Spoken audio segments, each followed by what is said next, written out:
So welcome back to our study of the Supreme Court. We are picking up with John Jay. If you remember from the Life in the Box activity, John Jay was the first Chief Justice on the Supreme Court. That's why we're spending time talking about him. So John Jay, as I said, he led the way really in legitimizing the reputation of the new court overseas, making it seen as something that should be respected, a legitimate legal institution. He crafted many of the boundaries and responsibilities of the court that we still have around today. He was, as we learned in the Life in the Box activity, different from the other founding fathers in that he was of French ancestry. He was not, in fact, a British citizen at all. He was descended from French Huguenot refugees. Huguenots were French Protestants. France was a Catholic country. They, just make a long story very, very short, they expelled and caused to leave many of the Protestant citizens at that time. So after his schooling and his adult life, Jay was a successful attorney. He became part of the political world, as we know.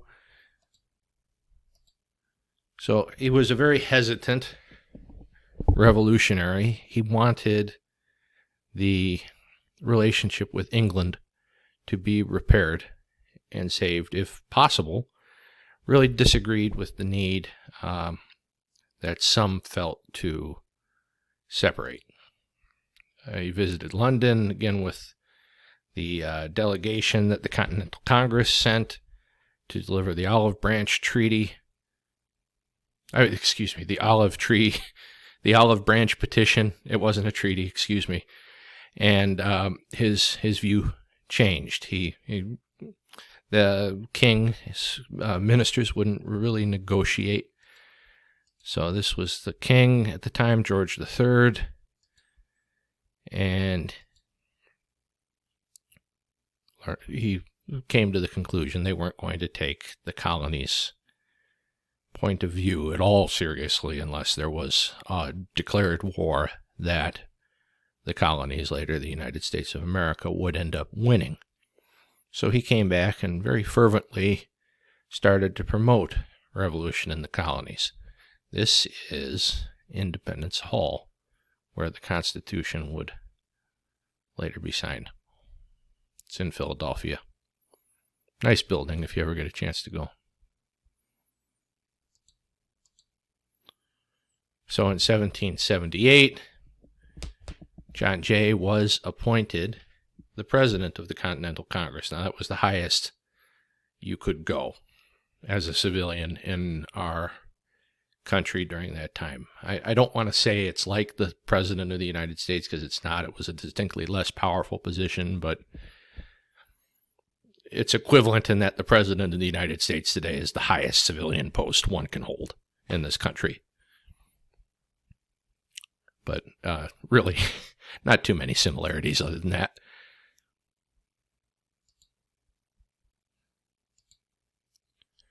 So he was reappointed to Spain. He was going to be the minister plenipotentiary.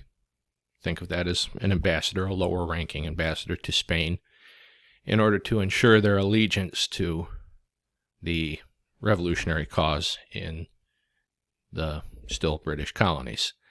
Did he need to go? I don't think so. France, Spain, and Britain were always very much game to get each other in those days. So any chance that France and Spain might have had to throw off, deter, set back Britain, and the other way around, Britain might have had to harm their interests, would have been very much taken advantage of. So he went to Spain to ensure their allegiance. He traveled again when the war was done to Paris to negotiate a peace treaty with the British. And when he came home, he found he was Secretary for Foreign Affairs. Now, that is equivalent to Secretary of State under the Articles of Confederation, which we were operating under at the time.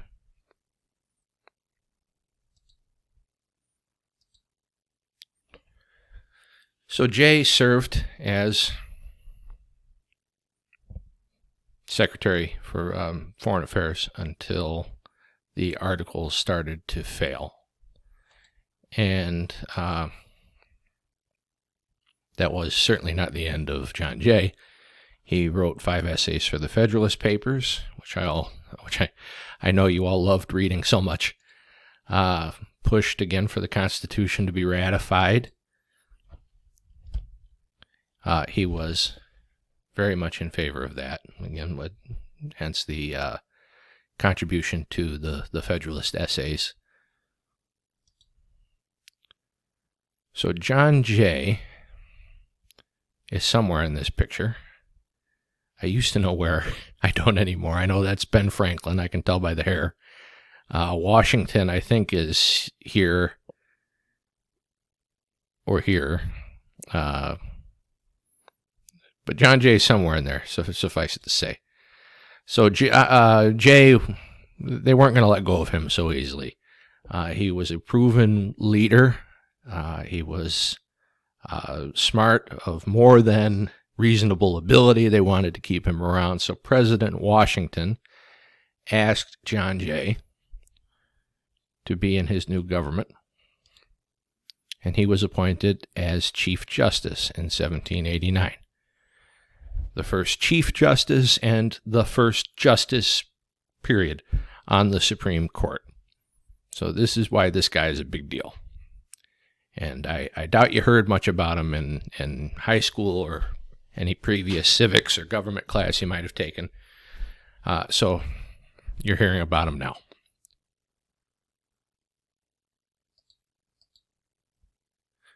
So he reinforced and did an excellent job at it, the separation of powers. He wouldn't give any formal counsel to members of the executive branch. Now, I did my thesis on, an incident in, but really the political system of Australia.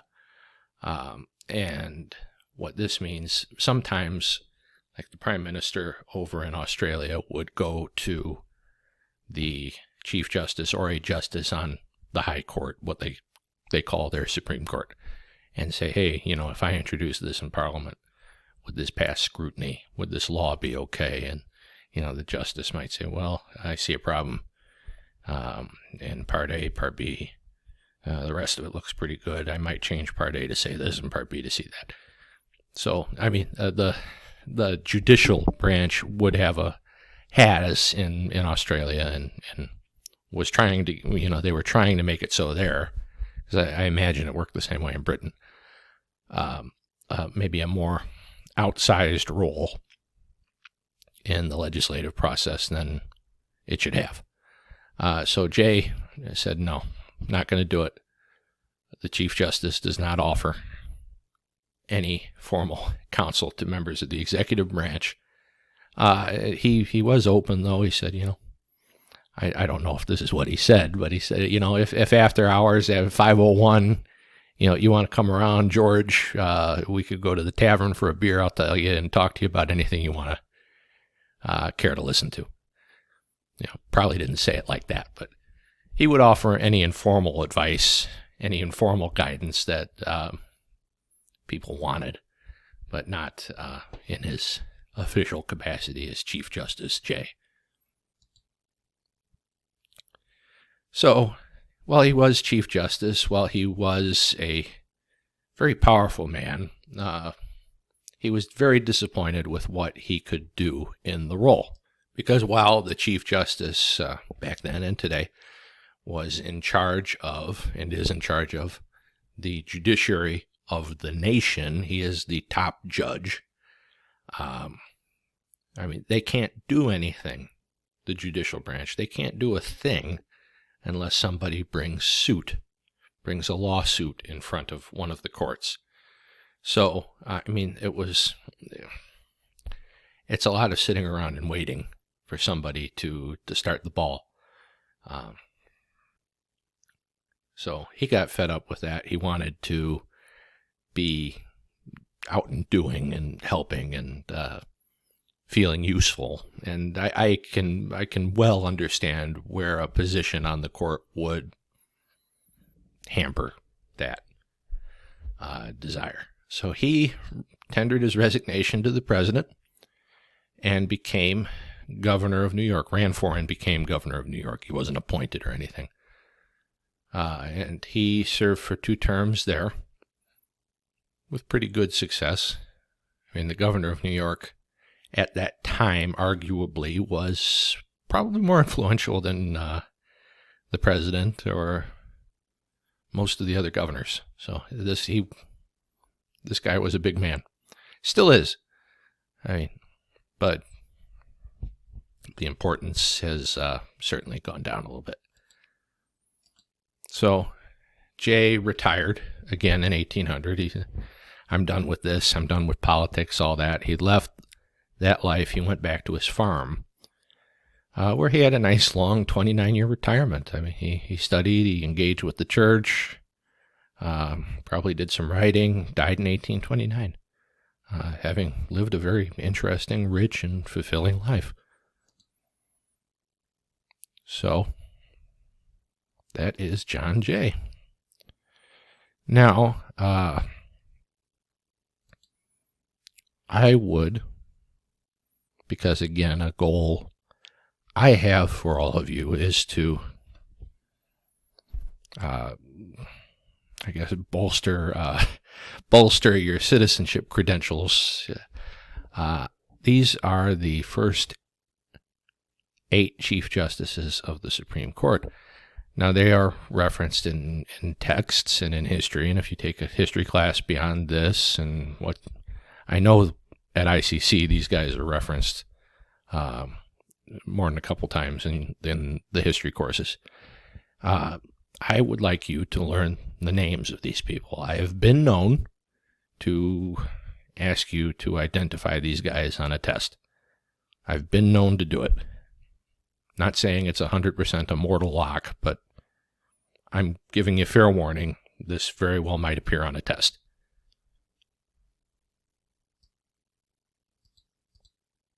So, just to recap, John Jay, first Chief Justice, and first Justice, period.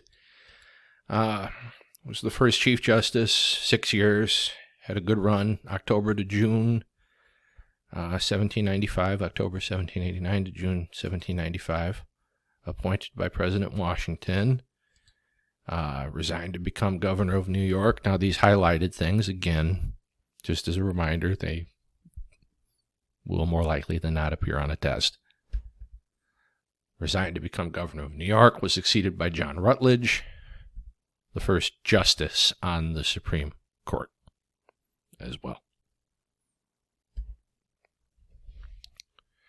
So the Supreme Court was the only branch of our government who for a long time, I think a little over a century, maybe, I'm sure this isn't right, I think about 115 years. I would stand to be corrected on that number exactly, but I think it was about 115 years, did not have a building of its own. If any of you have ever been to the Capitol building, taken a tour, you would have seen this room, which is where the justices used to hear arguments and decide cases. And this was, if you ever have, you'll notice how tiny the furniture appears. That was what struck me when I visited, the couple times I did visit, how tiny all this is. I mean, I think I'd break it if I sat on it. But anyway, this was used for about 50 years on a full-time basis, this room, to hear arguments and the like. So, we know the court has a great deal of power, but only if somebody brings a lawsuit, they can decide, a great many things about how this country's going to be. And they can deal with some of the hottest issues that confront society. Now, I don't want any of you to think that this is like the mainstream thing, what they do. All these cases are flag burning, gay rights, presidential overreach. It's really about 5%. Most of the time, and this is why they're all lawyers or law professors or have some relation to and knowledge of the law, and we don't have, say a plumber or an electrician or a science teacher or, a car mechanic on the bench, is because most of the time, 95% of the time or greater, if I'm being absolutely real, these guys are deciding things like copyright infringement cases or patent law. Is nail A really 7/8 of an inch like nail B, and does it have the same trademark on it at this particular part of the screw? I mean, it's really that technical and that, well, frankly, boring. So you would need to, while the Constitution doesn't say a Supreme Court justice has to be a lawyer, does not say that at all. It is very helpful to do the job well if you have some association with the law. So the court is often, called upon to apply the Constitution to subjects and disputes, the founders could only have dreamed of. Abortion, flag burning, gay rights, any of the social issues going on today would most definitely not have been a thing in the late early 1800s. So given that these are issues that the founders never dealt with, should the court treat the Constitution as a living document, or should the court try to interpret the Constitution according to the times? Now, you answered this question for me more towards the beginning of the semester. Most of you favored the vast majority of you favored a loose reading of the Constitution, which is a very valid point of reference. But there's also the reference of original intent to, I guess keep it a little current. President Trump's latest pick to the court, Amy Coney Barrett, would fall under the originalist category, like the late Justice Antonin Scalia. She would try to take a look at what the law actually meant in reference to the time it was written. So if there was a case, say, I'm just pulling this example out of the air. This isn't anything real. So say there was a case that might involve a law that was written in 1800 being violated. An originalist would look at the law books going back towards 1800. They might pull the congressional record from the debate over said law. They might look at, maybe what was written in the newspapers about what Congress was doing at the time, and try to decipher as closely as possible, try to understand what was actually meant to have happened, to what that law was actually supposed to mean in reference to the people and the time in which it was written, and then look at that in the modern day and try to apply it consistently over time. So from 1800 to 2020, the law would be applied from an originalist perspective consistently. So, should the court yield to the majority in the legislature? Should the court do none of these things? Should the court just leave it all alone? Refuse to hear these cases? Now, the court does have the option to do that. The court can hear, and when I say the court from now on, I mean the Supreme Court. The court has the option to hear whatever it wants to hear. It is petitioned to hear thousands of cases every year. Most of them don't make it. In fact, the vast majority of them don't make it. So should the court yield to the majority in the legislature? That would be ideal.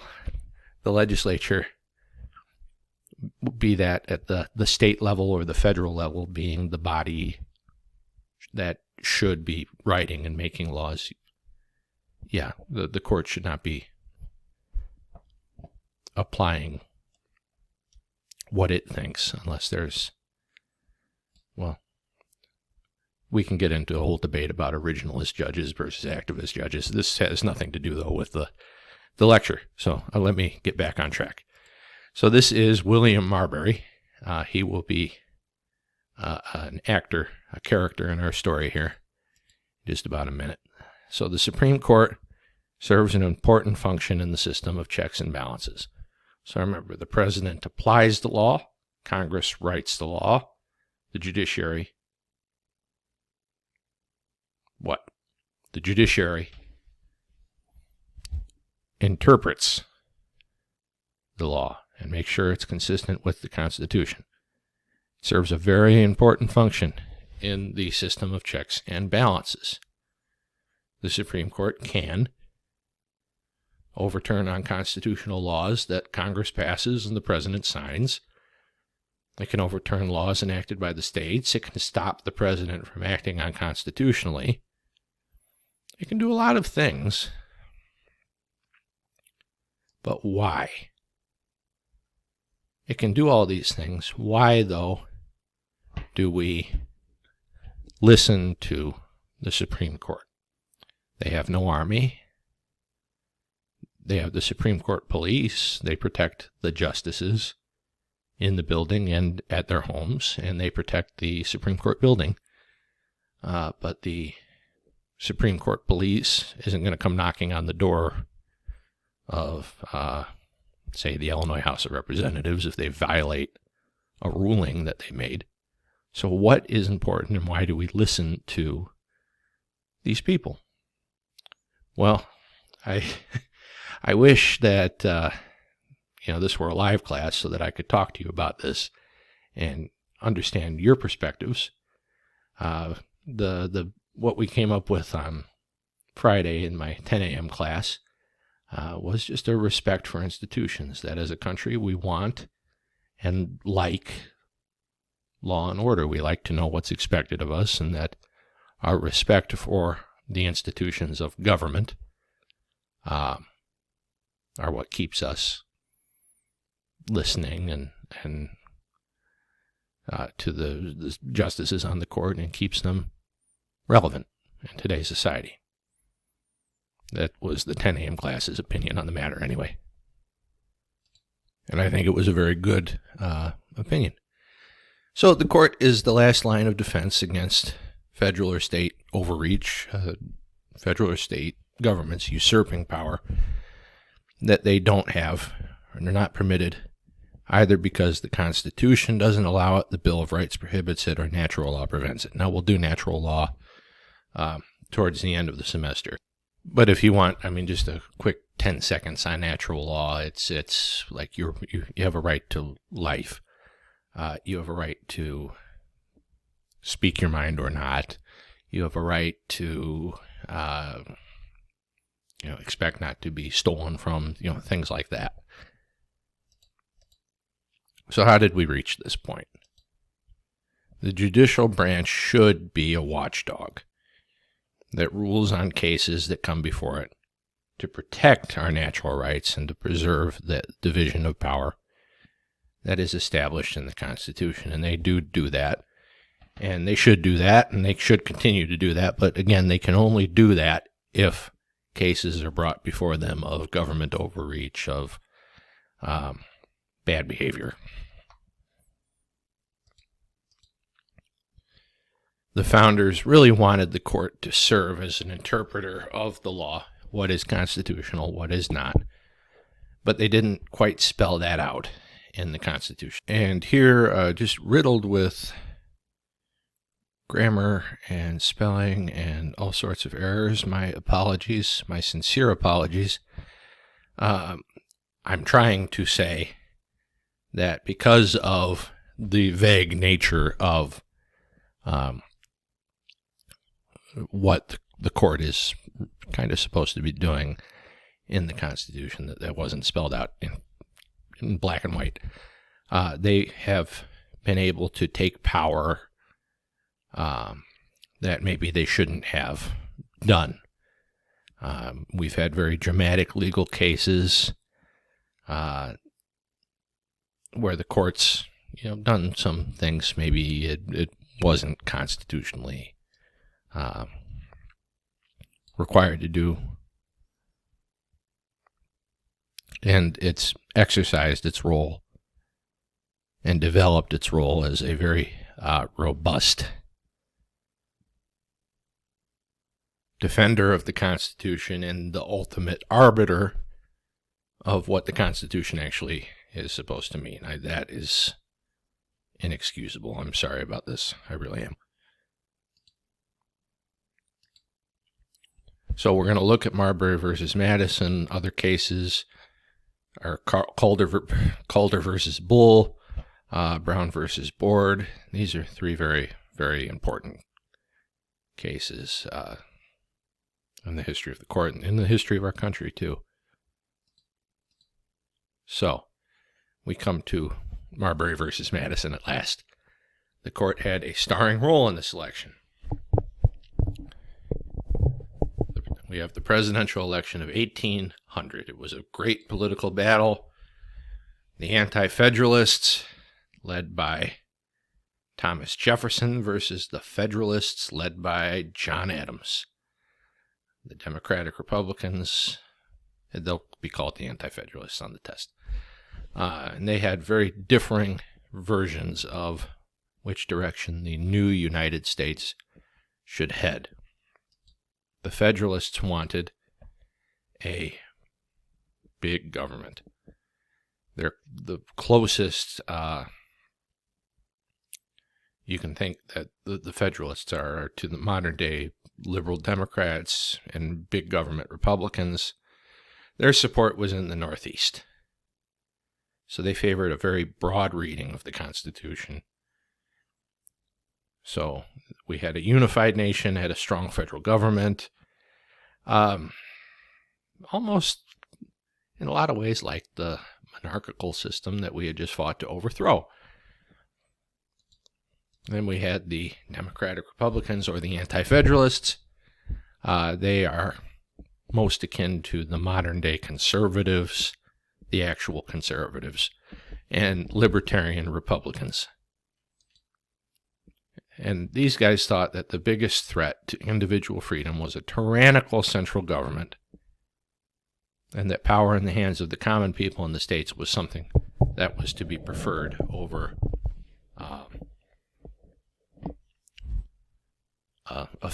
a big unified federal state. So both sides really understood that control of the courts was going to be crucial to the triumph of their ideas. Because the courts do what? Interpret the law.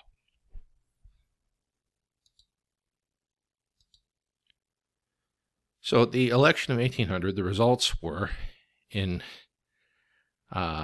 favor of the Anti-Federalists. Thomas Jefferson defeated John Adams. John Adams was the first one-term president in the history of our country. He went home. The Federalists fell apart shortly thereafter. The Democratic Republicans, the Anti-Federalists, they won the presidency and control of the Congress, but the problem was that unlike today, Congress wouldn't change hands until about mid-March of the next year, and the courts were packed with Federalists that Presidents Washington and Adams Sr. had put there. So what to do? the United States was at a bit of a crossroads between the time of the election and the inauguration. And really the problem started immediately. Thomas Jefferson won the Electoral College 73 to 65, but as I mentioned earlier, the Electoral College didn't distinguish between votes for president and vice president, which the 12th Amendment would later go on to fix, but this wasn't in place yet. So Jefferson and his running mate, Aaron Burr, each got 73 votes. So it was assumed those votes were for president. Again, we were still figuring this out. The people in charge probably were still trying to figure out the rules too. So each of these people got both of these men got 73 votes. So the House of Representatives, which was still under control of the Federalists and would be until the next March, had to do their constitutional duty and break the tie to decide who would be the next president. So over the next 6 days, there were 30 rounds of voting, and neither candidate received a majority vote so that they could assume the presidency. Now, the longest I've ever been was, I think it was about 4 hours and 3 rounds of voting. I couldn't imagine this, because 3 rounds over a period of hours was agonizing to me. So some Federalists who wanted an orderly transition of power, and that is an important hallmark of a democracy, an orderly transition of power, despite their strong dislike of Thomas Jefferson, conceded and voted for him to be our third president. Jefferson, and that's who TJ is, Thomas Jefferson. His inauguration was held on March 4th, 1801, and the 12th Amendment came along shortly thereafter, which addressed the problem between Jefferson and Burr, requiring electors to name in their ballots the person voted for as president, and in distinct ballots of the person voted for as vice president. Again, that's an amendment that will certainly be on a test.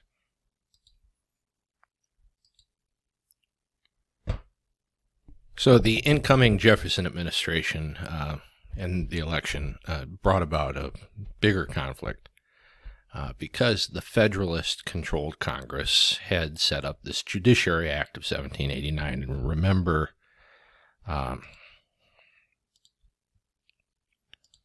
this, because this is pivotal to our story here, which set up the first federal court system in our nation.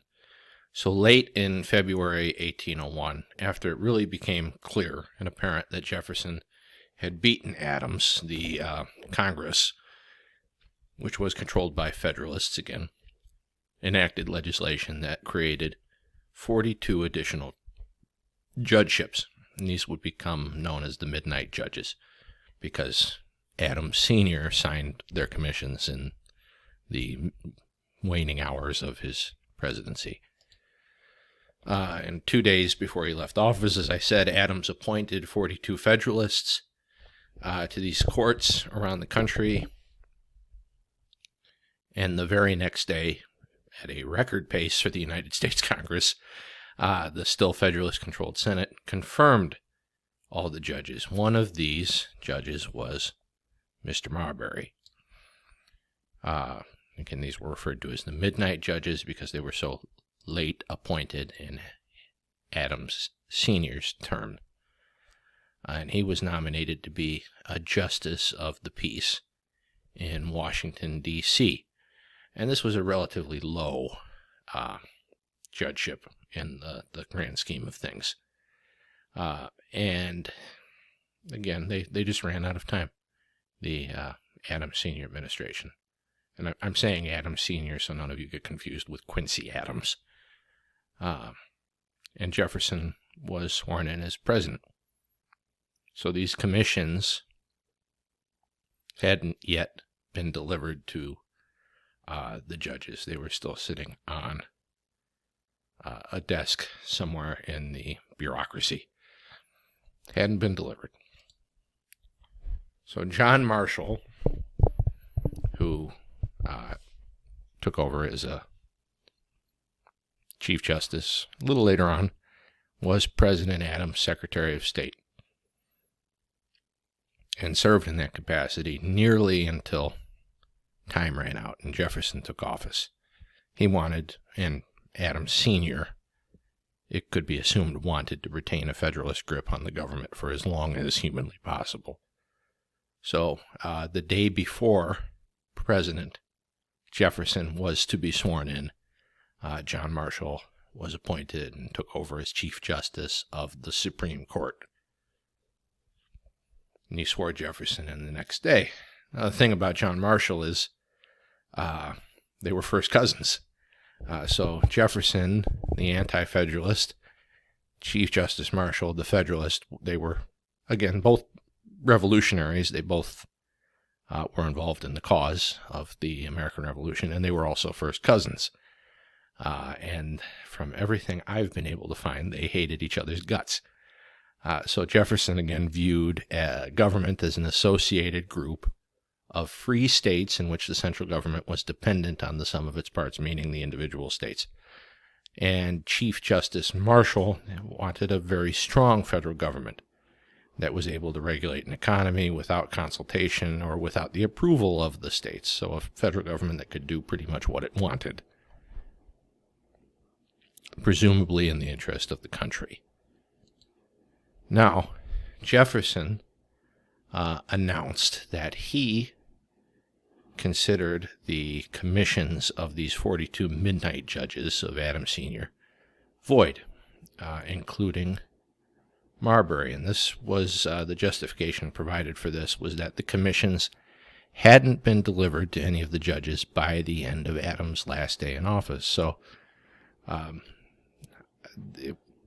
Adams kind of punted it to Jefferson. It was Jefferson's problem. The commissions were still there. Well, an anti-federalist isn't going to deliver 42 judgeships to the opposing side. So he said, no, we're not doing it. They're void. So James Madison, who succeeded Jefferson, was appointed Secretary of State. He was directed by the president not to hand over any of the commissions to the appointees. Now, the commission was important for the following reason. It was a piece of paper signed by the president himself that said that you were appointed to this post or that post or the other post. It was how the courthouse would recognize you as the newly appointed judge. So I could, again, remember, we're in the early 1800s. There's no, these things don't exist yet. There's no facial recognition. You probably only know people who live within a mile or two of you. So if I'm William Marbury and I go to the courthouse in Washington, D.C. and say I've been appointed by President Adams to take over as judge here, without that piece of paper signed by the president and delivered by the Secretary of State or his designee, I am going to be promptly removed by security. So Marbury needed this commission to take the job. So there's a big power struggle. So we have these non-commissioned, and the commission, again, is important because it was the means of recognition, the means by which these men were going to be recognized as judges and be able to sit on the bench and decide law, or interpret law, but they were appointed and confirmed federal judges. So Marbury took his lawsuit directly to the Supreme Court. Marbury wanted this gig pretty bad, pursuant to the Judiciary Act of 1789. And this was the big mistake. This was Marbury's big error. So Marbury sought a writ of mandamus, which is an important term. Normally, I have in these classes a handful of pre-law students. So, I mean, this is very much a testable term. So a writ of mandamus, which is a court order requiring a government official to carry out a non-discretionary duty. In this case, it would mean Secretary of State Madison would have to deliver, he probably wouldn't have delivered it, it would have been a designee, to transmit Marbury's commission to him. And again, this commission is all important because it enables Marbury to be recognized at the courthouse and take his seat as a judge.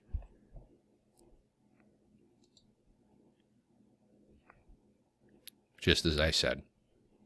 Here, you can read that yourself.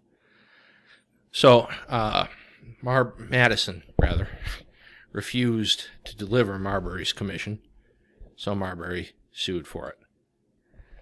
So the Supreme Court had to answer 3 questions to decide this case. Question 1, was Marbury entitled to his appointment? Question 2, did Marbury have a legal remedy under United States law? Question 3, was it proper for Marbury to file his lawsuit in the Supreme Court in the first instance, or should it have been filed elsewhere?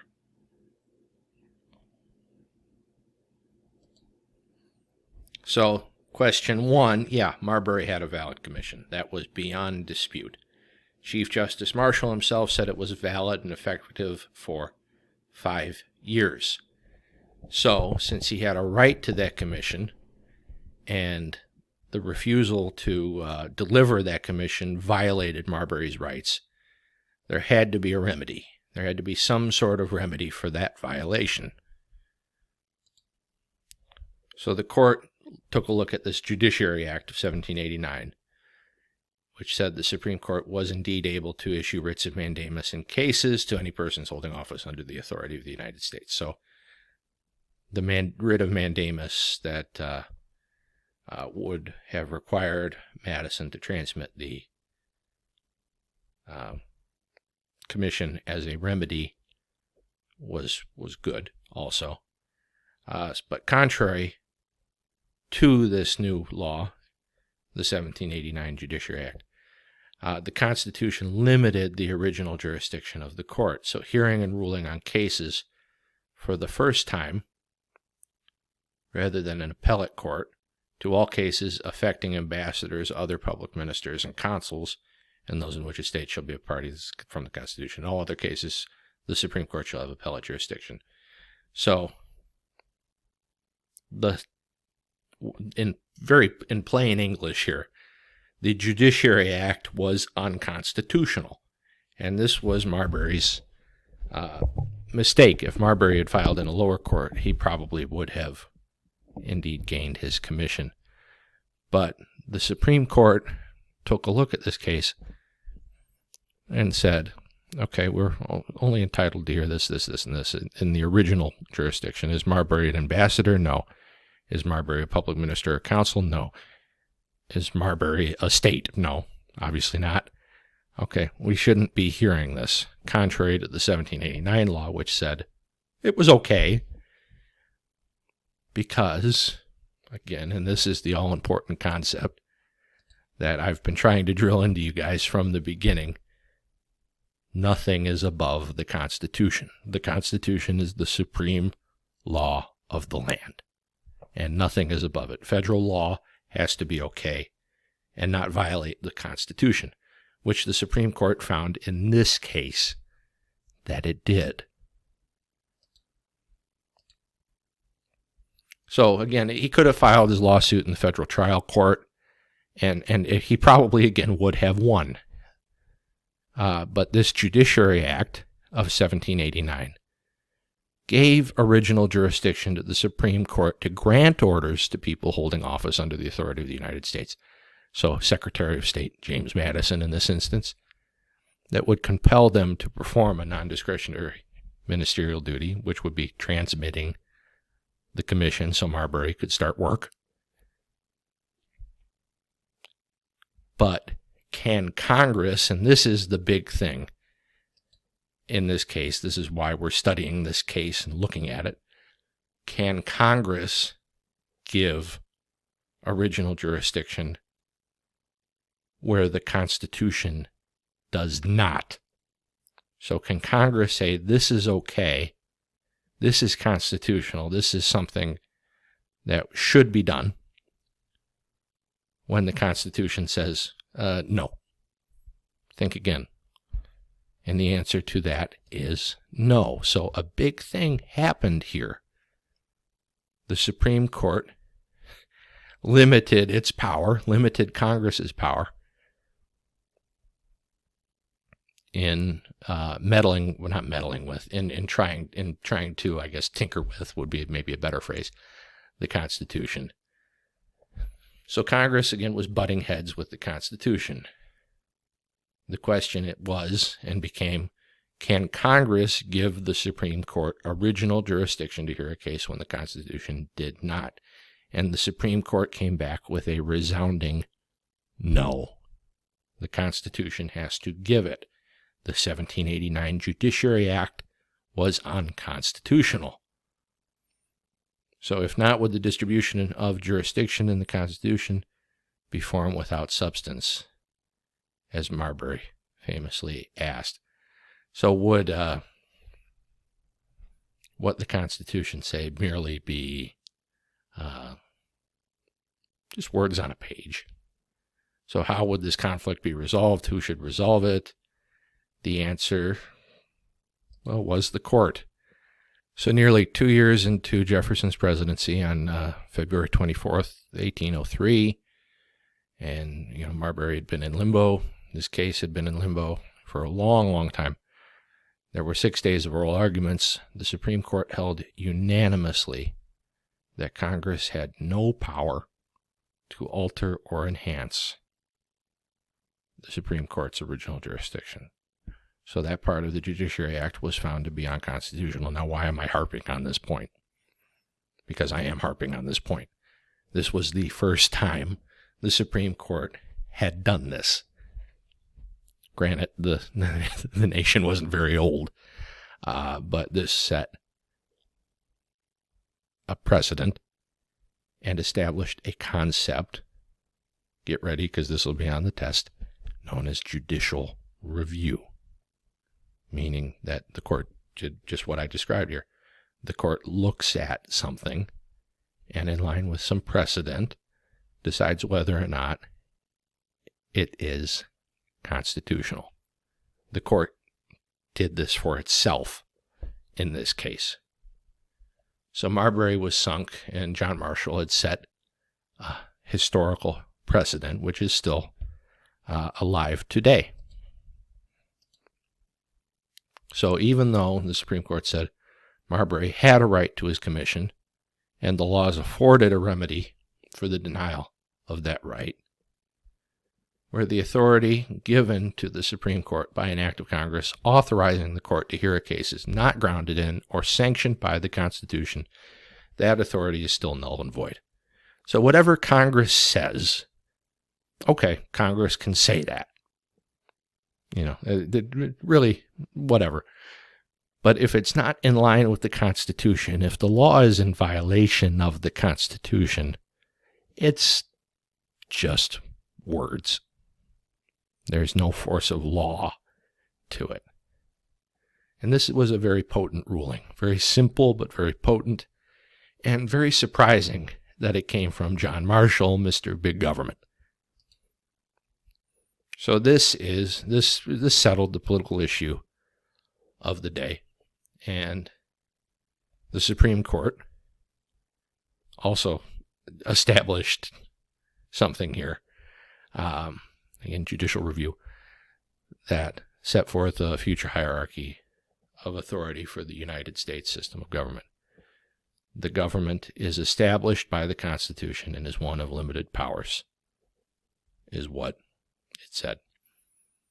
So even though the concept here that the government is one of limited powers, and even though this self-evident truth is the linchpin of what Marshall wrote for the court, it's hard to believe, again, he meant what he said because he was Mr.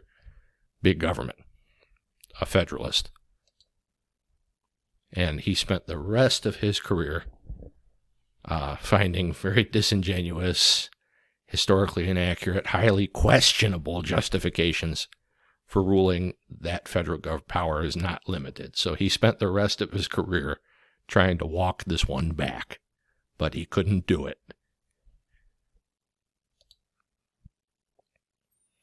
So Marshall, his words in this case really belied his urge to centralize power. He denied that the court had the power to hear the case because the statute that gave it that power, the Judicial Act of 1789, was in conflict with the Constitution and therefore was void. So he sets this concept here. He established that the power of the court to decide if such a conflict exists between a law and the Constitution, and to void the statute if it wishes. The Supreme Court gave that power to itself in this case. And the powers of the legislative branch were therefore defined and limited by the Constitution, which is supreme to any legislative act.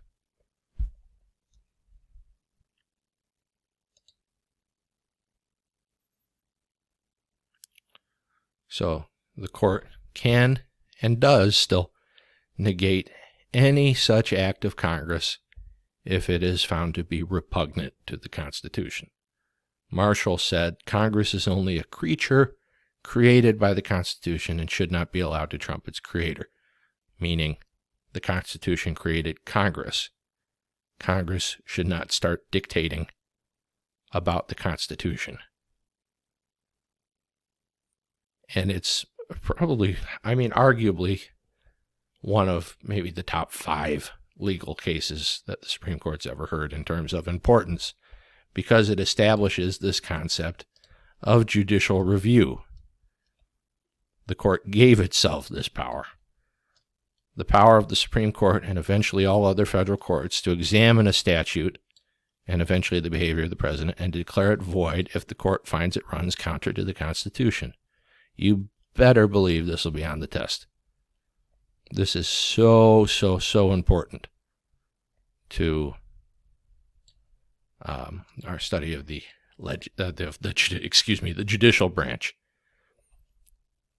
Judicial review comes from Marbury versus Madison. So the courts can decide if something runs counter to the Constitution and void it if necessary, meaning it's no longer law. John Marshall says, "It is the very essence of judicial duty to decide if 2 laws conflict which shall supersede, and whether any law conflicts with the Constitution, which is superior and must prevail." And that's a law that's consistent with the natural law argument that the creature, in this case Congress, cannot negate the acts of its creator, the Constitution. So the Constitution creates Congress. Congress can't write laws that negate what created it in the first place, which is the U.S. Constitution, say.